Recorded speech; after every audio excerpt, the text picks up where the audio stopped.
जय हिंद साथियों, स्वागत है आपका हमारे YouTube channel long walk GK में। साथियों, आज मैं बात करने वाला हूं भारत के महाजनपदों की बात करूंगा। उसी 16 महाजनपदों की बात करूंगा। उन्हीं 16 कबीलों के बारे में बात करने वाला हूं। उन्हीं 16 कबीलों के सरदारों के बारे में बात करने वाला हूं। तो साथियों, बने रहे आज आप हमारे साथ में, क्योंकि 16 महाजनपद है वो सिर्फ यहाँ पर लिखना मेरा उद्देश्य नहीं है, आपको याद कराना मेरा उद्देश्य है। और साथियों, परीक्षा चाहे कोई भी हो, महाजनपद से 1 या 2 प्रश्न अक्सर है वो परीक्षा में पूछे जाते हैं। साथियों, मत घबरा इन तूफानों के आगे, यही तूफान है वो एक दिन तुझे बहुत ऊपर लेकर जाएंगे। साथियों, बात करेंगे भारत के महाजनपदों के बारे में।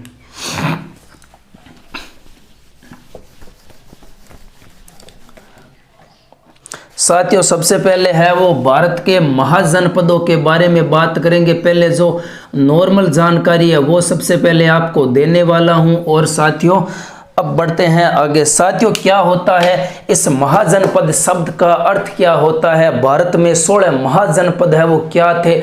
महाजनपद के हुए महाजनपद है वो क्या होते हैं? महाजनपद साथियों क्या होता है? जब भारत की भूमि या भारत की भूमि पर आर्यों का, साथियों आर्यों का जब आगमन होता है, तब भारत में आर्य है वो पधारते हैं। तो पधारने के बाद ये तो नहीं है कि आर्यों का फ्लैट बना हुआ है भारत में, वहाँ पर आएंगे और रहने लग जाएंगे। अब तो बात कोई नहीं, ये बात नहीं है। तो फिर क्या बात है? आर्य यहाँ पर आते हैं और फिर यहाँ पर क्या है, तंबू लगाकर है वो रहने लगते हैं, पूरे भारत में फैल जाते हैं। और इन्हीं 16 कबीलों को क्या कहा जाता है? इन्हीं 16 कबीलों को कहा जाता है महाजनपद कहा जाता है।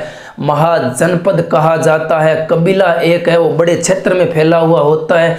जैसे साथियों, धर्मवीर मूवी में जितेंद्र है वो जितेंद्र जिस लड़की से प्यार करता है, वो लड़की है वो कबीले में रहती है। उसी कबीले का सरदार कहता है कि जितेंद्र तेऊ ब्याह क्यों करी, मैं बैठे हूँ नहीं, मैं तेऊ ब्याह करूँ। सब पहला बे हुआ कबीला के हुआ, बे बाना पा के बोला कबीला बोला। ठीक उसी प्रकार है वो पूरे भारत में और 16 कबीले है वो आर्यों के बन गए थे। यही कबीले है वो आगे जाकर एक बड़े राज्य का रूप लेंगे, एक बड़े राज्य का रूप लेने वाले हैं। साथियों, इन्हीं 16 महाजनपदों के बारे में सबसे पहले इनका समय क्या है? साथियों, जो महाजनपद का समय माना जाता है वो आता है 600 ईसा पूर्व से 325 ईसा पूर्व। 600 ईसा पूर्व से 325 ईसा पूर्व का महाजनपदों का समय माना जाता है। 325 ईसा पूर्व। भारत में कितने महाजनपद थे? तो 16 महाजनपद भारत में थे। अब बात करेंगे साथियों, राजस्थान के संदर्भ में कौन कौन से आते हैं महाजनपद?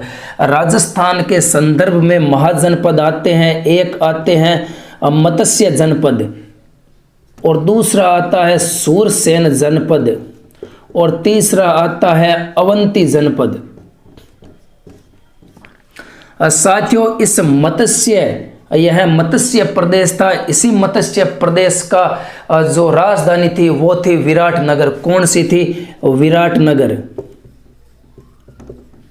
इसी विराट की भूमि में पांडव है वो अपना 1 वर्ष का अज्ञातवास बिताते हैं। इसी विराटनगर में सूरसेन की राजधानी कौन सी थी? भगवान श्री कृष्ण का संबंध है वो किस महाजनपद से आता है? तो सूरसेन जनपद से आता है। तो सूरसेन की राजधानी कौन सी हो जाएगी? मथुरा हो जाएगी। उसके बाद में बात करेंगे अवंती की। इसकी राजधानी थी वो थी उज्जैनी। इसे उज्जैनी बोल दो या उज्जैन बोल दो। राजस्थान के संबंध में सबसे पहले बात करेंगे, राजस्थान में कौन कौन से मत्स्य प्रदेश आते हैं? एक तो राजस्थान खुद हो गया, एक उत्तर प्रदेश याद रख लेना है, आपको मध्य प्रदेश याद रखना है, जिससे आपको याद हो जाएगा मत्स्य जनपद राजस्थान में जिसकी राजधानी विराटनगर, सूरसेन जनपद उत्तर प्रदेश में जिसकी राजधानी मथुरा थी, और अवंती, साथियों अवंती जनपद है वो मध्य प्रदेश में था और इसकी राजधानी है उज्जैन या उज्जैन थी। अपन जानकारी कट मिले कि राजस्थान के अंदर ये महाजनपद थे। ये जानकारी साथियों हमें मिलती है ये जानकारी हमें सबसे पहले कहाँ पर मिलती है? ये जानकारी है वो हमें मिलती है बौद्ध ग्रंथ अंगुत्तर निकाय में। बौद्ध ग्रंथ अंगुत्तर निकाय में मिलती है ये जानकारी। बौद्ध ग्रंथ अंगुत्तर निकाय में ये जानकारी मिलती है। और हमें कहाँ पर मिलती है? जैन ग्रंथों में मिलती है। जैन ग्रंथ भगवती सूत्र में मिलती है। जैन ग्रंथ भगवती सूत्र में हमें है वो महाजनपदों के बारे में जानकारी मिलती है। और साथियों अब बढ़ेंगे आगे। अब है वो 16 महाजनपद है वो आपको याद भी कराऊंगा। अब साथियों बात करेंगे 16 महाजनपदों के बारे में। साथियों हम पढ़ने वाले हैं 16 महाजनपद। अरे पढ़ाऊँ कौन जीवड़ा याद कराऊँ धन के कराऊँ याद भी करवाऊँ। 16 महाजनपद के बारे में मैंने बात करा तो सबसे पहले आपको महाभारत से महाजनपदों को रिलेट करना होगा। जो महाभारत से संबंध रखते हैं उन महाजनपदों को आपको बाहर निकालना पड़ेगा, तब ही है वो ये 16 महाजनपद हमें याद होने वाले हैं। महाभारत से संबंध रखने वाले महाजनपदों को सबसे पहले क्या करते हैं? बाहर निकालते हैं। साथियों एक बात करेंगे अंग प्रदेश की। क्या करेंगे? अंग महाजनपद की। एक बात करेंगे मगध की। मगध की बात करा तो मल की भी बात करा। मगध के बाद मैंने बात करा तो आगे बात करा पांचाल की। पांचाल की बात करा तो आगे बात किंगी करा। आगे बात करा आपा पांचाल के बाद के मैंने आपा बात करा गांधार की। गांधार की बात हो गई। गांधार के बाद रे मैंने बात करा आपा कुरु की। बात किंगी करा टाबरो बात करा कुरु की। और कुरु के बाद रे मैंने आपा बात करा कुरु के बाद रे मैंने गांधार हो गया, पांचाल हो गया, मगध हो गया, मल हो गया, अंग हो गया और कुरु हो गया। उसके बाद में बात करेंगे मत्स्य प्रदेश की।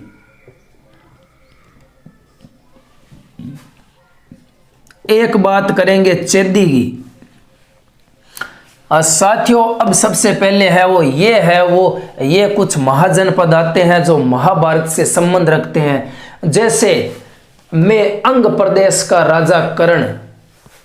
महाभारत में कर्ण को अंग प्रदेश है वो किसके द्वारा दिया जाता है? तो दुर्योधन के द्वारा अंग प्रदेश है वो कर्ण को दिया जाता है। क्या दिया जाता है? कर्ण को अंग प्रदेश दिया जाता है। और इसी अंग प्रदेश के राजा की शादी है वो किससे होती है? वैशाली से नहीं, चंपा से होती है। किससे होती है? चंपा से होती है। किससे होती है? चंपा से होती है। इसी मगध का राजा कौन था? इसी मगध का राजा था जरासंध। इसी मगध की राजधानी थी पाटलिपुत्र। इसी मगध की राजधानी कौन सी थी? पाटलिपुत्र। पाटलिपुत्र। मगध के राजा जरासंध को मल्ल युद्ध खेलना है वो बड़ा अच्छा लगता था। क्यों अच्छा लगता था? क्योंकि उसे एक तो होती थी खुशी, और खुशी इसलिए होती थी क्योंकि उसके नाम के यहाँ पर क्या लगते थे? नारे लगते थे। तो मल की राजधानी है वो कौन सी थी? वो थी कुशीनारा। कौन सी थी? कुशीनारा। साथियों पांचाल की बात करेंगे तो पांचाल की राजधानी आती है अहिछत्रपुर।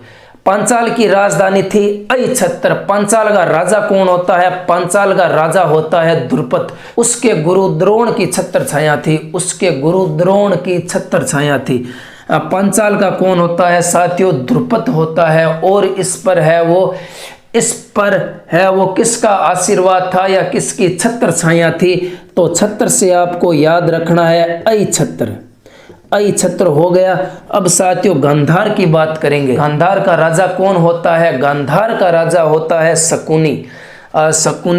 शकुनी ने सबसे बड़ा ये काम किया था। महाभारत के युद्ध में किसे बुलाया था? तक्षक को बुलाया था, शंपु को बुलाया था। और इसी तक से आपको याद रखना है तक्षशिला। क्या याद रखना है? तक्षशिला। और कुरु की बात करेंगे। कुरु साथियों कुरु की राजधानी आती है वो आती है इंद्रप्रस्थ। यह साथियों पांडवों का नगर था। पांडवों के द्वारा बसाया गया नगर था। और साथियों मत्स्य प्रदेश की बात करेंगे तो इसकी राजधानी आती है विराट नगर। इसी विराट नगर में पांडवों ने अपना 1 वर्ष का अज्ञातवास बिताया था। में चेदी नरेश शिशुपाल।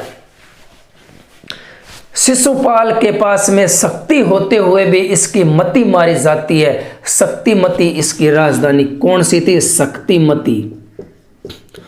कौन सी थी? शक्तिमती।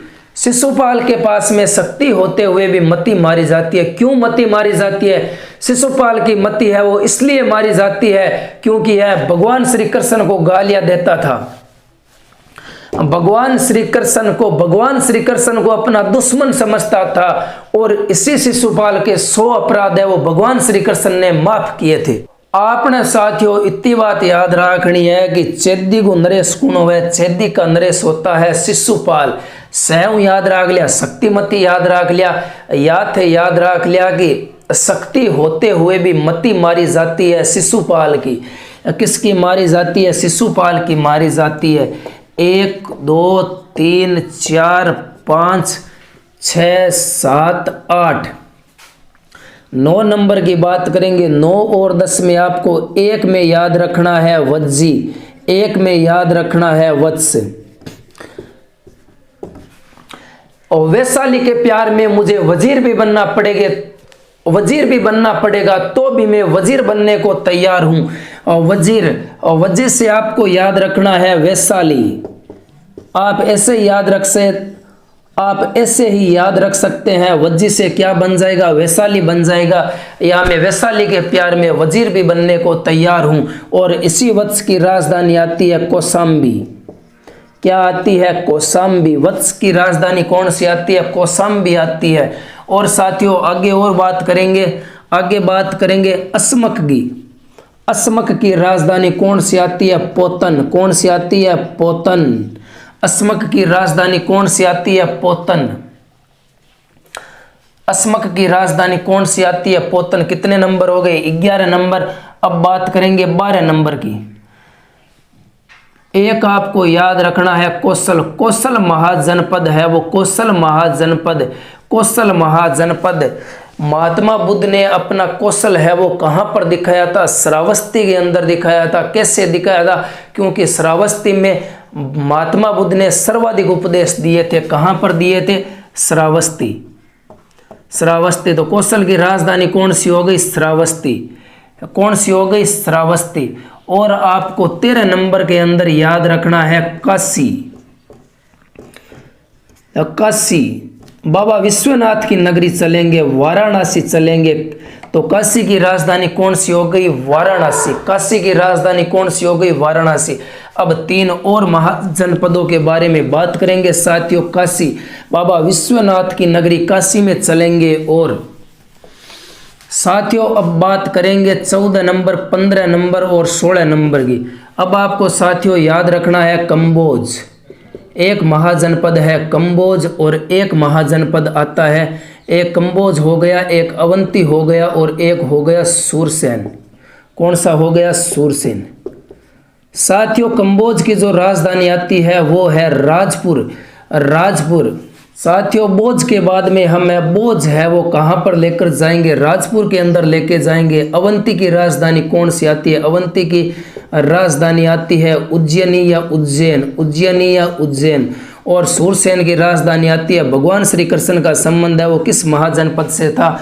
तो सूरसेन जनपद से था। एक नंबर की बात करेंगे। सूरसेन की राजधानी कौन सी थी? सूरसेन की राजधानी है वो मथुरा थी। सूरसेन की राजधानी कौन सी थी? मथुरा थी। तो साथियों ये थे हमारे महाजनपदों का टॉपिक। अगर आपको जानकारी है वो याद हुई होगी तो वीडियो को एक लाइक कर देना। अगर चैनल पर नए हो तो चैनल को सब्सक्राइब जरूर कर देना साथियों।